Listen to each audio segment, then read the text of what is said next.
Hey music friends, today I want to share with you the single most important advice I can give you when it comes to making music in your home studio.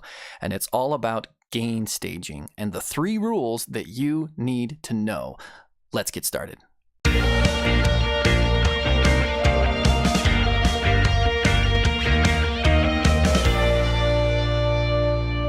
My name is Jeff. Welcome to Ignite Music Project. If you're new to the channel and you want to learn about how to record and mix amazing sounding music from your home or bedroom studio, start right now by subscribing and make sure to click the bell icon so that you don't miss anything. When I thought about sharing something that would really benefit you, I thought about gain staging.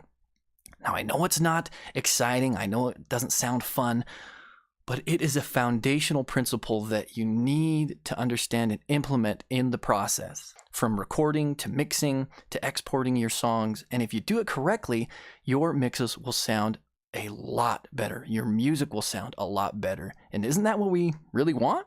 So what is gain staging? Simply put, gain staging is the process of managing the gain or the volume at each stage of the mixing process, from recording to mixing to exporting, making sure that the gain is at a proper level to not introduce clipping, distortion, or overload at any phase of the process. So how do we accomplish that? Well, there are 3 areas that we need to pay attention to gain.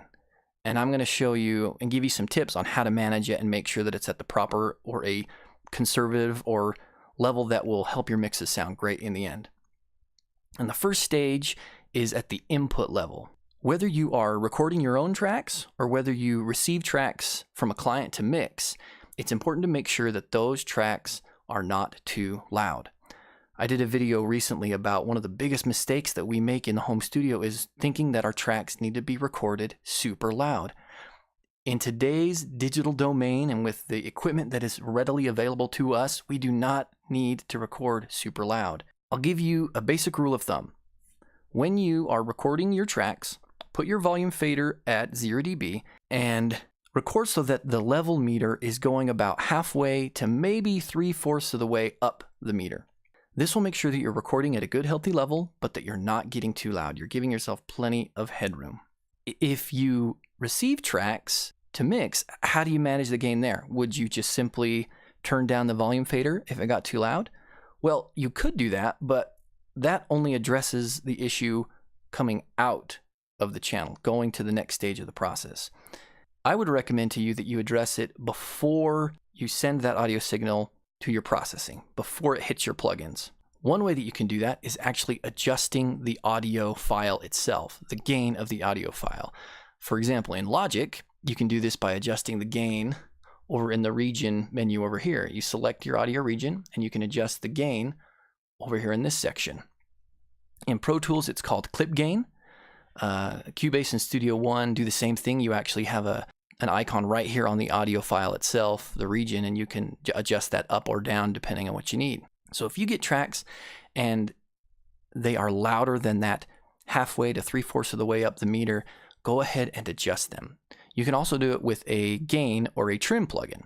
This is a plugin that comes as a utility in most DAWs, and it will just allow you to adjust the gain before it hits the rest of your plugins. Put that first on the chain and turn it down or turn it up, I guess, if you need to, but in most cases, you're probably going to want to bring it down so that it's at a conservative level. This is going to help you out along the way, I promise.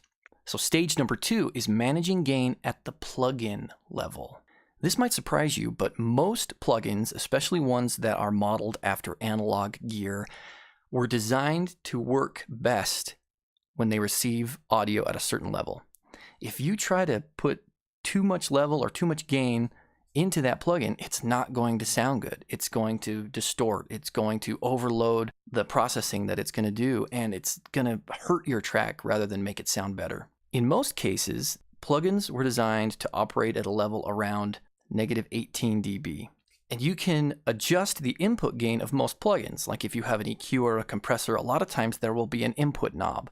So if you put a compressor onto your track and you notice that the input level is a lot louder than, say, -18 dB, you might want to adjust it at that level. Bring the input gain down a little bit. And along those same lines, you want to make sure that the volume going out of your plugins isn't too loud either. A great rule to stick by is that when you introduce processing onto your tracks, when you put an EQ, when you could put a compressor, you want to make sure that you are not making your track louder by introducing that processing. If you put an EQ on and you boost in a certain frequency range, make sure that you adjust the output coming out of the EQ so that you're not adding any gain.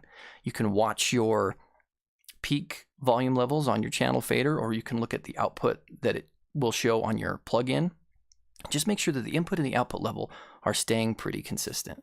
This will save you a lot of headache. It'll help your plugin sound better, and it'll help things out a great deal when it's going on to the next stage of the process. So stage number 3 is the mix bus or the master bus, the stereo output, managing level at that phase. Think of your mix like a busy city. The audio in this case, think of as the cars, the people that are trying to get from place to place. And the individual tracks or buses are the roads. You start with small roads, a lot of them, right, that lead every which way. But eventually, all these roads are funneled together and lead towards the freeway or our master bus. Everybody's trying to get to the freeway. All this audio is trying to go from these smaller roads to a bigger road, which is the master bus. But if you put too many cars along each one of these roads, by the time it gets to the freeway, it's trying to take all these cars from all these different roads and trying to cram it into a single freeway, you're going to have a traffic jam. Your signals are going to be too loud. Your audio is going to be too loud. You're going to end up clipping or going past 0 dB on your master bus. You never, ever, ever want to go past 0 dB on any of your channels. Individual channels, buses, auxiliaries, you never want to go past 0 dB. If you do, you're going to introduce clipping, some kind of distortion that's not going to sound good, and it will actually suck the life out of your mix. Your kick drum is not going to hit as hard. It's not going to have that same impact, and it's going to destroy all the hard work that you did in crafting the perfect sounding mix. So if you manage the gain at the input level and manage it at the plugin level, by the time it gets to your master fader, you are not going to have any issues. There's a lot of debate and a lot of people talk about at what volume level do you want your master fader to be hitting at during the mixing process. I would recommend to you that after you've done your static mix and after you've set the levels and the panning and you just let your song play, a good place to be would be hovering around -10 dB on the master fader. Don't worry, you can always bring the volume of your mix up during the mastering process or the export process by using compression and using a limiter. It's going to make sure that the dynamics and the punch and the impact of your mix is intact. This gives you plenty of headroom so that you're not worried about hitting the ceiling, hitting that wall at 0 dB. Well guys, I hope that this video has been helpful to you.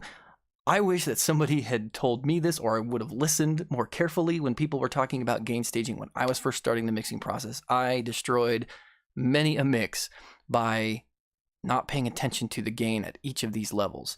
If you do this, if you follow these simple tips that I've given to you, it's going to help, I promise. Go ahead and give this video a like and share it with a music friend so that we can bring more people into our music community. Again, this is Ignite Music Project. Subscribe if you're not subscribed already for more great music tips. And until next time, guys, see ya.